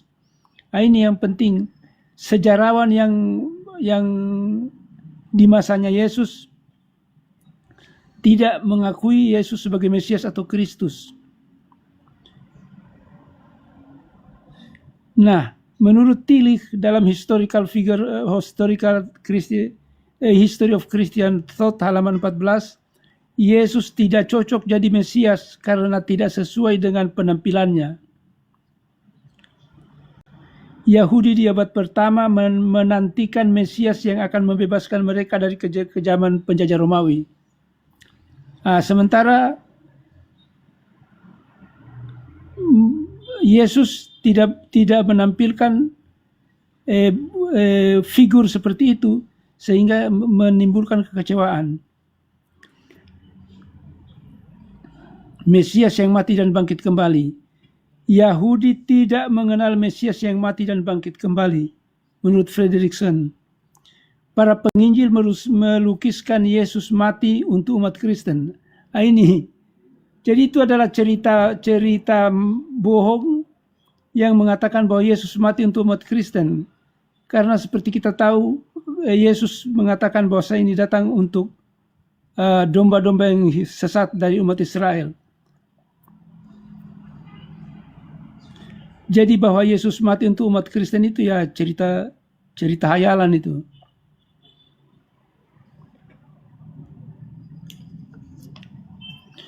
Mesias Yesus sama dengan mitra, menurut Ian Wilson. Mesias Yesus, Yesus yang Mesias itu adalah ciptaan Paulus dalam buku Jesus Alive oleh Ian Wilson di halaman 20. Yesus tidak pernah mengaku Mesias, Fredrickson. Andai kata Yesus mengaku Mesias, sudah lama dihabisi sebelum ke Yerusalem. Andai kata Yesus mengaku Mesias, sudah lama dihabisi sebelum ke Yerusalem. Menurut Fredrickson dalam bukunya Jesus of Nazareth, halaman 217. Pilatus menangkap dan menyalib Yesus karena orang menyebutnya sebagai raja yang mengancam penjajah. Kenapa Yesus disalib? Karena Pilatus menangkap dan menyalib Yesus karena orang menyebutnya sebagai raja yang mengancam penjajah. Makanya ketika Yesus disalib, itu di atas kepalanya ditulis Jesus Nazareth, King of the Jews. Makanya Yesus tidak mengenal Mesias yang disalib, Fredrickson. Paulus tidak butuh sejarah dan ajaran Yesus. Ini. Dia keluar dari rambu-rambu sejarah dan ajaran Yesus. Paul was not interested in historical Jesus. Paulus tidak tertarik kepada sejarah Yesus. So to make the long story short, oleh sebab itu untuk membuat ceritanya singkat, we have a man whose self-professed life purpose is to preach Jesus the Christ, who never met Jesus. Oleh sebab itu untuk menyederhanakan ceritanya, we have a man whose self-professed life purpose is to preach Jesus the Christ. Membuat ceritanya, maka ada orang yang mengaku life purpose dalam masa hidupnya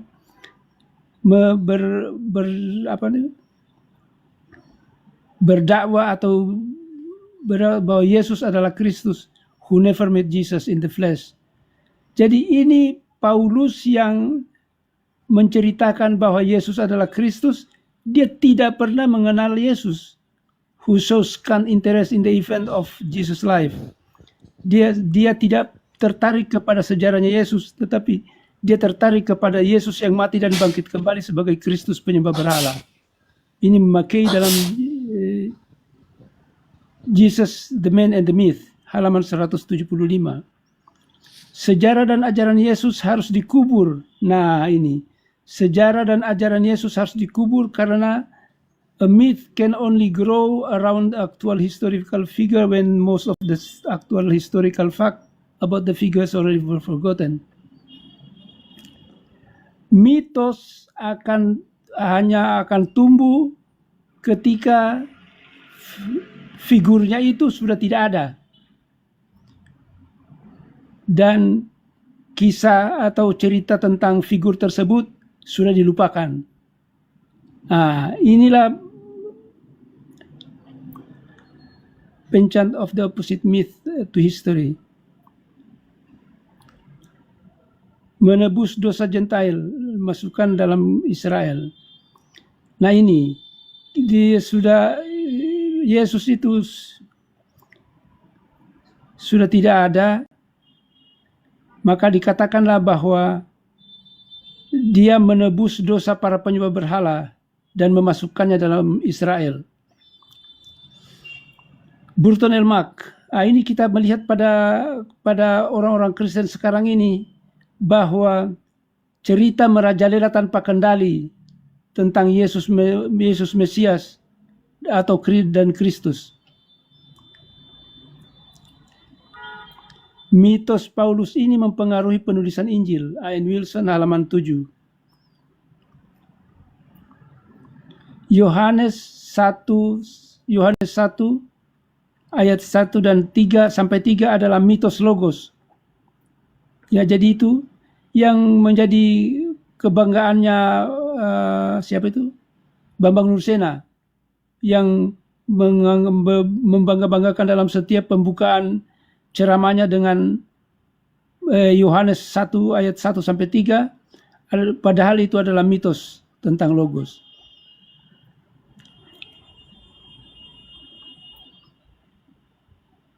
Paulus mengajarkan mitos penyembah berhala.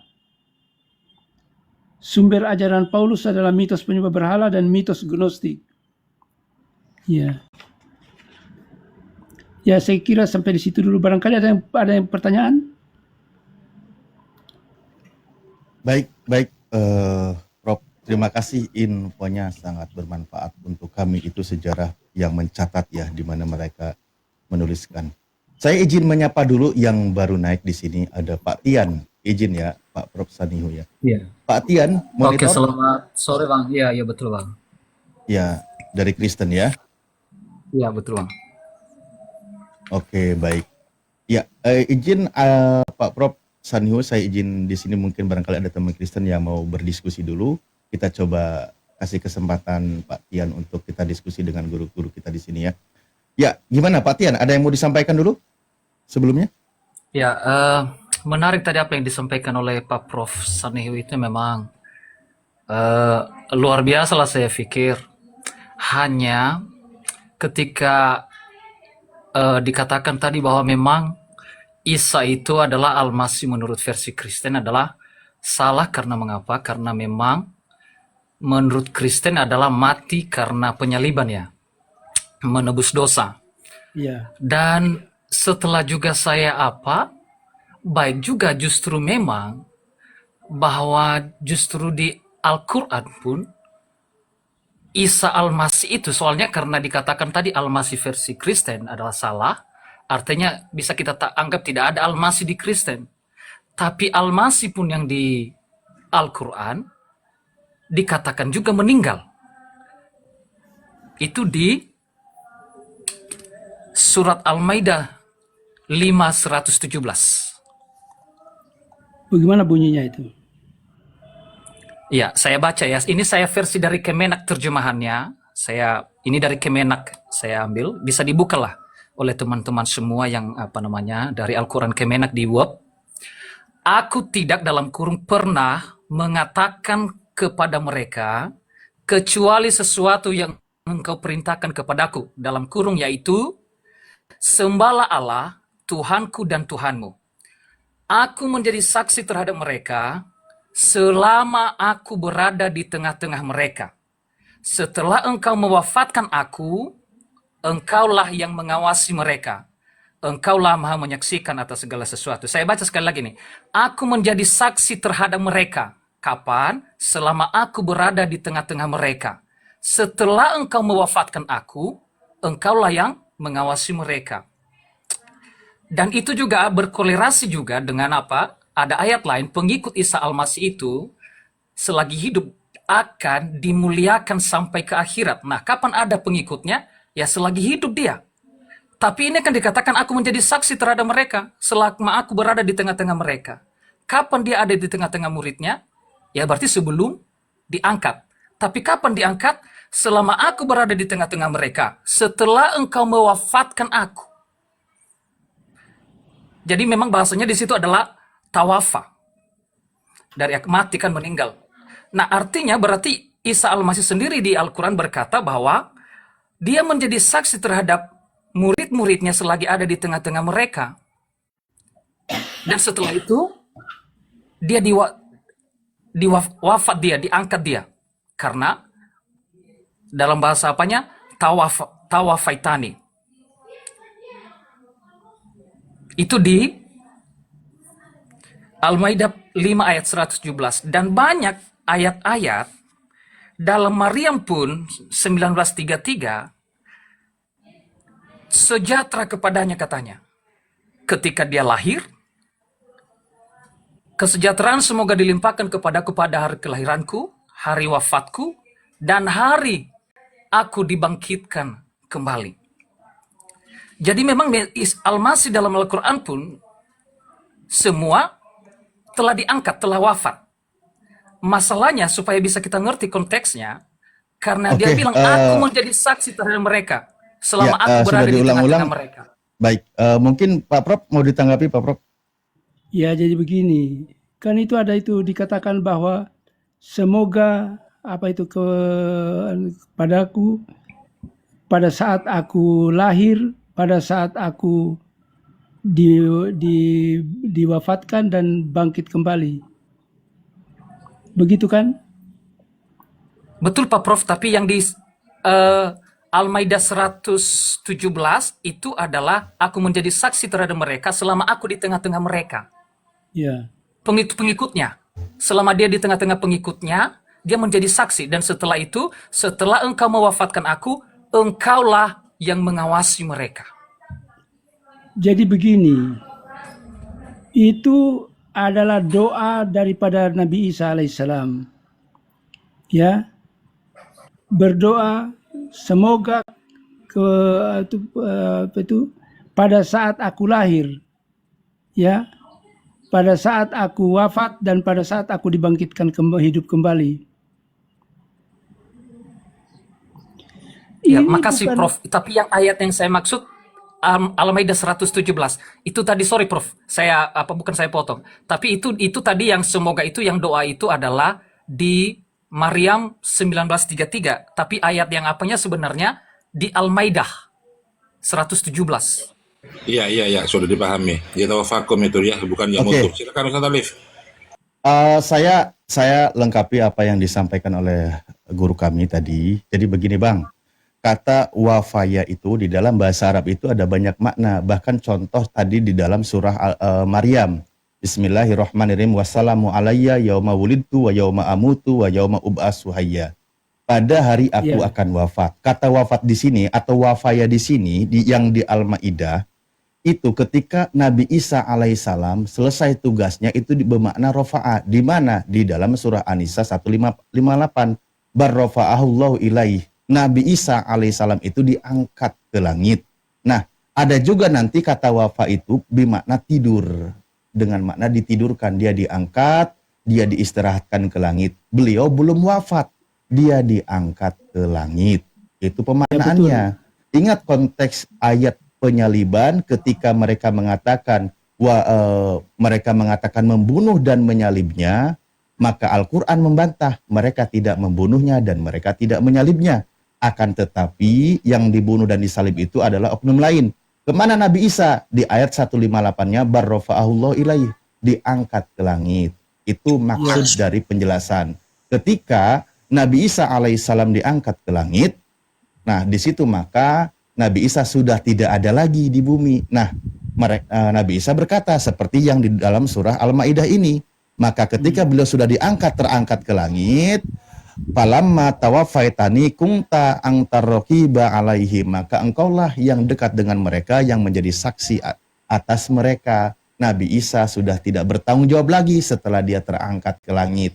Begitu cara pemahamannya, Bang Tian. Oke? Ya, jadi Artinya gini, Bang. Itu Oke, saya tambah. Biar enak, udah. Nah, pertama, kita harus tahu tawafa itu dari lafadz wafa itu bisa bermakna pindah, itu wafat. Maksudnya saya dari Pasuruan pergi ke Makassar. Itu tawafa maknanya. Pindah tempat. Jadi tidak harus mati. Makanya dalam Al-Quran lafadz mustarok bisa bermakna mengangkat, diangkat. Seperti irqalallahu ya Isa inni mutawaffika. Ingatlah ketika Allah berfirman, wahai Isa, aku mengambilmu dengan cara mengangkatmu, tidak mati. Atau bermakna tidur. Tunggu dulu, tenang. Atau bermakna tidur. Wa huwallazi yatawaffakum bil-lail. Dan dialah yang menidurkan kamu pada malam hari. Sama yatawaffa. Itu lafadz mustarok. Lafadz mustarok itu satu kalimat bisa bermakna beda-beda. Kayak sholawat bisa bermakna doa, bisa bermakna mencurahkan rahmat. Atau bisa bermakna memegang. Misalnya Allahu yatawaffal anfusa hina mautiha. Allah memegang nyawa. Ya, seseorang pada saat kematiannya dan seorang yang belum mati. Jadi, tidak harus mati tawafa itu. Terus yang tadi, ya, yang terakhir ya di Ibnu Katsir dijelaskan bahwasannya ada kalimat bahwasannya Nabi Isa menjadi saksi, ya, ketika beliau dulu di dunia. Maksudnya atas amal-amal mereka. Ya, Isa kan menyampaikan Tuhan itu Allah, aku ini utusan. Lalu dia menerima ajaran-ajaran disampaikan, dilakukan oleh murid-muridnya. Nah, Isa menjadi saksi. Dan terus Al-Maidah 116, 117 itu nanti di hari kiamat. Karena di hari kiamat tuh gini loh, orang yang menyembah berhala dipanggil, wahai kamu penyembah berhala, silakan. Mana Tuhan-Tuhan yang kamu sembah dulu? Bisa nggak menolong kamu? Ternyata nggak bisa. Khusus orang Kristen, langsung ya Isa dipanggil. Isa, benar kamu dulu mengaku dirimu Tuhan dan ibumu? Tidak ya Allah, saya tidak pernah mengatakan apa yang tidak engkau perintahkan. Aku hanya menyampaikan yang kau perintahkan apa? Bahwa Tuhan itu Allah. Jadi ayat ini coba baca tafsir Jalalainnya. Di hari kiamat nanti itu. Supaya orang sekarang tahu bahwa nanti kalian bukan Allah yang menjelaskan. Langsung Yesus sendiri nanti. Bahwa kalian menyembah aku ini salah gitu loh. Saya tidak pernah ngaku Tuhan gitu. Nah terus gimana? Apanya lagi yang mau dian? Silakan Tian, dibuka mute-nya Tian. Oke, jadi gitu ya, buat Kristen harus dipahami kaidah dalam bahasa Arab. Soalnya kalau kaidah bahasa Arab dalam perspektif Kristen semua bisa hancur nanti kaidah bahasa Arab itu. Contoh, saya kasih satu contoh lagi sebelum ditanggapi. Ketika umat Islam diperintahkan bagaimana caranya berdoa setelah tidur. Apa di situ kalimatnya? Alhamdulillahilladzi ahyana ba'da ma amatana wa ilaihun nusur. Bahkan ketika di situ kami tidur pun dimanai amatana atau maut atau mati gitu. Nah, nanti kalau orang Kristen bilang, waduh umat Islam tuh kalau lagi pada tidur tuh pada mati gitu. Enggak gitu. Jadi harus memahami kaidah bahasa Arab. Jangan kaidah bahasa Arab diambil perspektifnya dalam bahasa Indonesia, itu nggak masuk gitu ya. Itulah kenapa di dalam Islam memahami kitab suci harus memahami kaidah bahasa itu sendiri. Oke, lanjut silakan. Ya, baik, itu saya sedikit respon aja tadi kalau memang kayak gitu versi Mas. Cuman begini, artinya sebenarnya kekristenan lebih mendekati dengan doa tadi di surat Maryam. Tapi saya nggak sambung lagi karena di situ sudah langsung dijelaskan tentang kebangkitan. Hanya saya bertanya tadi tentang Bang Tahta tadi bahwa dia bilang keperjelasan dari itu bahwa nanti Isa datang karena memang kesalahpahaman daripada orang-orang Kristen dan mungkin sebagian orang Yahudi yang mengatakan bahwa dia bukan Tuhan. Tapi yang ternyata kalau saya baca juga di Al-Quran, bahwa rupanya versi Al-Quran yang 3 Tuhan itu adalah Allah, ibunya Al-Masih dan Al-Masih sendiri. Nah, padahal Nasrani belum pernah menuhankan yang namanya, belum ada versi agama kekristenan yang menuhankan ibunya si Al-Masih. Jadi jangan-jangan itu salah apa? Enggak benar, memang ada kok orang yang mengkultuskan Maryam, dibuatin patung, disembah, ada memang. Jadi tidak pernah itu yang namanya 3 Tuhan itu dalam hasil kekristenan mau Katolik mau apa, itu adalah Allah Bapa, Yesus dan Roh Kudus. Makanya urutannya adalah Allah Bapa, Isa Al-Masih dan Roh Kudus. Tidak pernah ada ibunya Maryam. Ibunya Miriam itu dipertuhankan, mau di Kristen pun, mau di Katolik pun. Bukan berarti kalau ada itu tidak benar, ya. Di dalam saya bukunya saya tidak bawa, saya lagi jalan santai. Ini nih. Tetapi Prof, ini ada datanya nih. Datanya ada nih. Jadi itu keputusan gereja itu yang menyembah Allah, Yesus dan ibunya itu. Hasil sidang gereja. Oh, Pak Alif. Ya, tapi yang mau saya sampaikan, Prof, di mana ada yang sampai sekarang sejarahnya, apakah di Katolik, yang pernah dalam konsep teologi mereka, bahwa diikutkan di dalam, karena baik contohnya dalam iman Katolik, Nggak, gini aja Bang Tian, sebelum lebih jauh, Anda pernah pelajari nggak ada sekte yang menuhankan Bunda Maria? Berarti artinya, kau harus belajar dulu. Kau orang Kristen mestinya Anda tahu. Nah, pernah ada. Artinya ada yang dibantah oleh Al-Quran, itu ada. Siapa mereka yang pernah menuhankan Bunda Maria itu ada, gitu loh. Nah, kalau sampai sekarang, memang dalam Katolik itu memang sangat memuliakan Bunda Maria. Tapi pernah ada sekte bahwa Trinitas itu salah satunya itu adalah Bunda Maria. Bahkan kalau Anda tahu, Roh Kudus itu baru masuk Tuhan di Trinitas itu di abad keempat.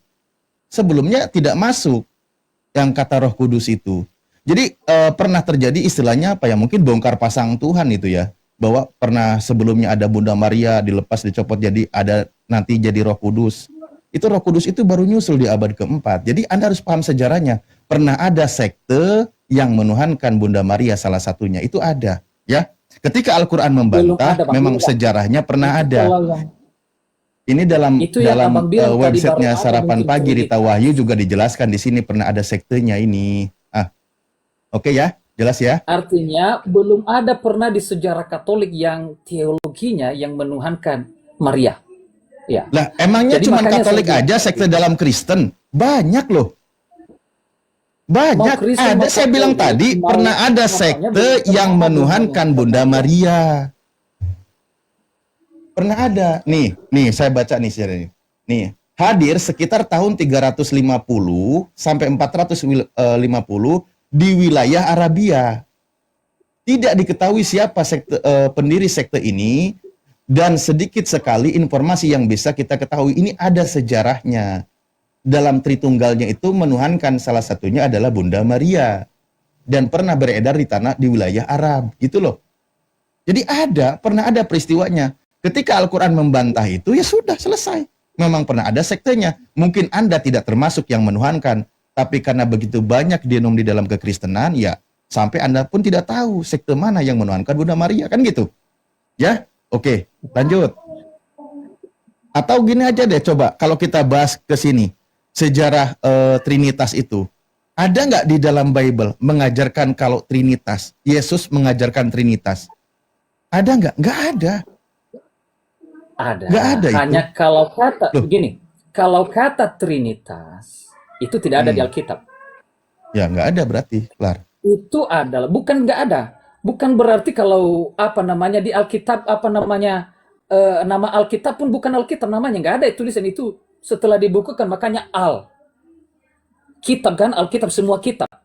Tidak ada memang kalau kita cari nanti, oh ada nggak kata-kata Alkitab, nggak ada. Aduh kacau ini teman-teman Kristen, bukan gitu jangan menyesatkan. Iya, Itu saya ngambil rasa dari bahasa Arab, Tapi, bukan mengkombinasi kalau kalimat itu al itu akan semua, nggak bisa gitu.